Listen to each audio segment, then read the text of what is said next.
So after 30 years, start with nothing. Now you got a $20 million a year business. Yeah. But, just looking at business and, your profit margins and stuff like that, you're wanting to increase. I mean, have you really put a number on it, like 50 million? Yeah, actually, yesterday I was working on that, the plan to get to 50 million, oddly enough. Because, I think the deal is, you look at companies like Apple. Apple started not much earlier than that. Well, they started with the late 70s. Google obviously started in the 2000s at some point in there, and then Amazon. I saw a picture of Jeff Bezos, however you pronounce his name, and it was like 98, and he's sitting at a desk, and there's like something on the wall like that says Amazon, handwritten.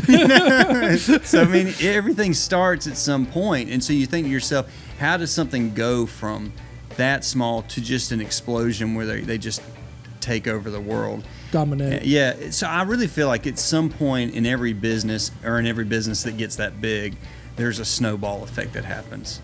And so I'm kind of looking for, where's the snowball? Where do you begin to create some system or some thing that begins to just build itself? Because it just, there's no way one individual can do all of that. I'm sure it takes somebody with a vision, but it takes a bunch of people to make something like that come to pass. Have you ever seen that movie, the Facebook movie? What was it called? Social Network. Mm-hmm. Kind of their story was they had the idea, and the two guys that were in it together, which the main guy, Mark Zuckerberg, and then his little partner, I can't think of the guy's name, but me neither. Anyway, they were in it together, and he had kind of a smaller vision. He was trying to get advertisement on the website, and Mark Zuckerberg was like, no, forget advertising. Let's just get this thing with so many people following it, and on the website it's going to get so big that we're going to get venture capitalists to come in, and they're going to be the ones that's going to promote it. I think that happens with a lot of businesses. If you get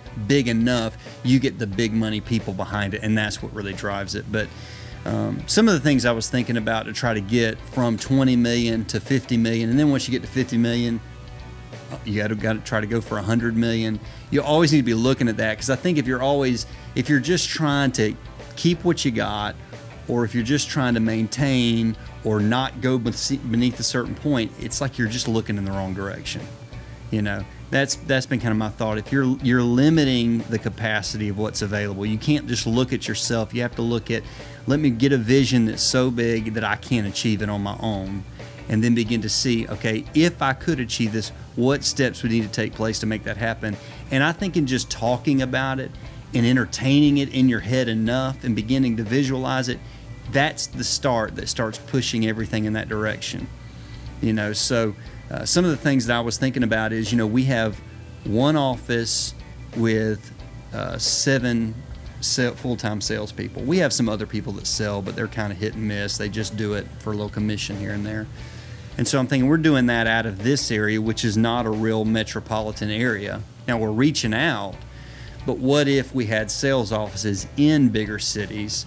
Put one in Orlando, Atlanta, Charlotte, North Carolina, Birmingham, Alabama, and then start reaching out into these major markets.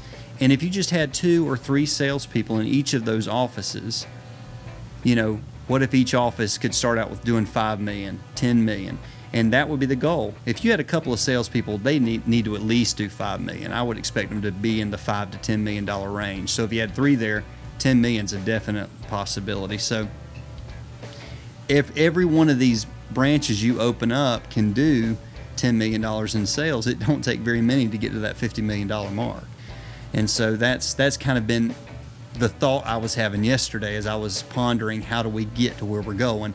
So maybe we target in Orlando first, and we do it with Google ads and Facebook ads, and then just the meet and greet, just face to face, and just trying to get our name out there and get it in front of the people that are our customers, our potential customers. And once we do that, you start to kind of see what's working, what's not working, how to go about hiring. You can always hire people that already have a customer base. So you hire those people, you bring those people on board, and they're bringing their clients with them, so that already gives you some traction. But you start figuring out what works, and then if you can make that work in that area, take that idea and don't go to one other area, go to 2 other areas. do it again, then multiply that and multiply that. And so that's kind of what I'm seeing over the next 5 years. I want to try to get 5 locations.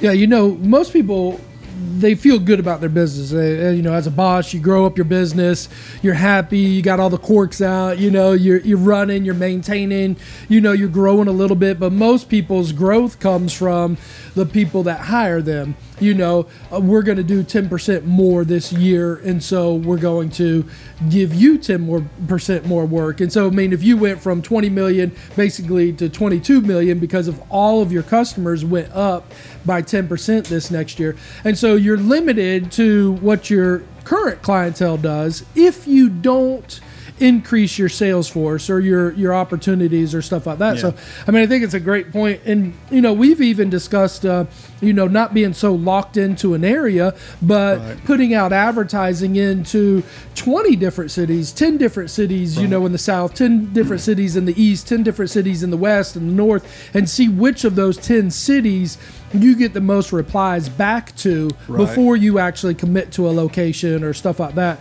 to kind of narrow down basically by test to see which market responds to you the best. And so I think that's so neat, because the other thing is really at the core of your business is the manufacturing side of it.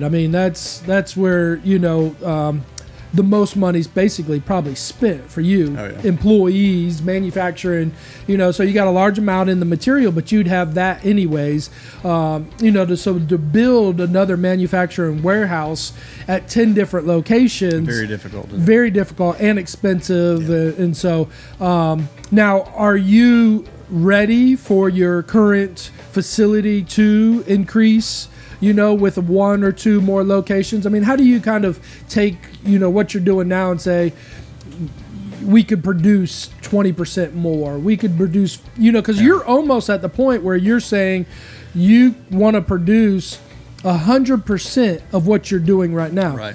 Now, technically, would you need to have, if you have 5 welders, need 20 welders or 10 welders, or, are you thinking you'd have to increase all of your manpower?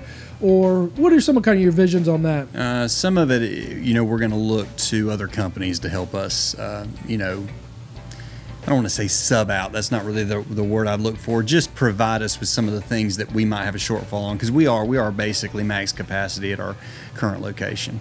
And so I think, we would start out in sales and engineering, let that drive the growth. So if we wanted to, after a short period of time, add other locations with some fabrication and with some other, manufacturing in those locations, we could. But we've always been limited. It's like, well, we want to start this, but it's cost so much money to go down there and build another shop. And so the first thought is, we're going to build a shop, and then we're going to try to sell to make that shop profitable. Right.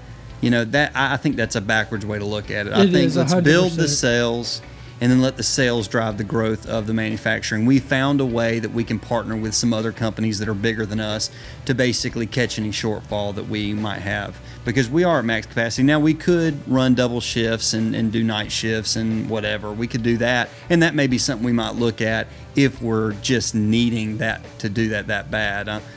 That's not really what we want to do, because essentially, I think business has to be something that, especially if you're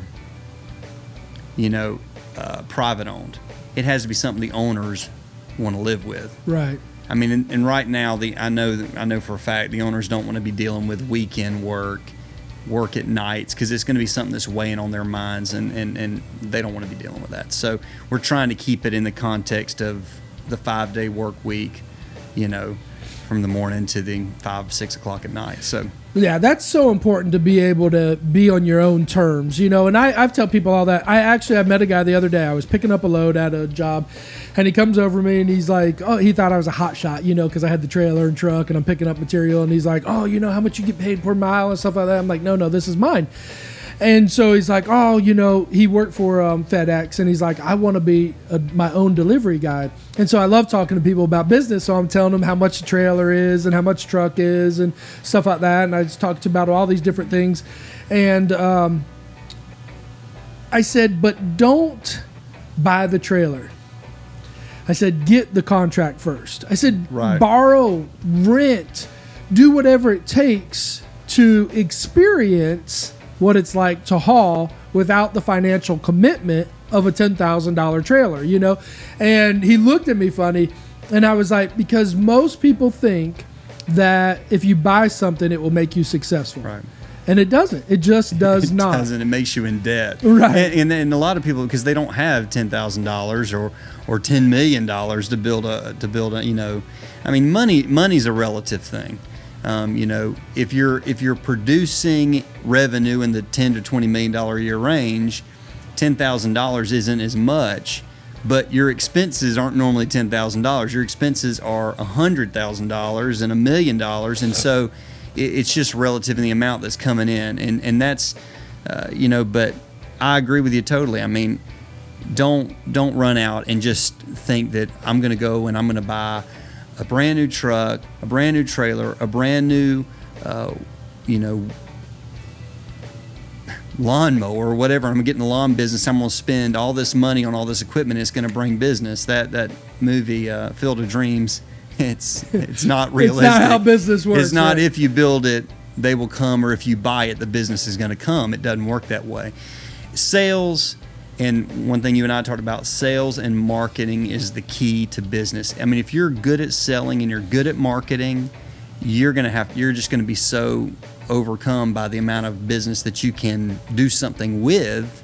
And then it puts a demand on you. It puts a demand on you. You have to buy the trailer. You have to get the new shop, the new warehouse, or whatever. And so that's kind of the look I'm going at right now, is how do we just get the sales through the roof that we literally are having to go to other people to help us produce it.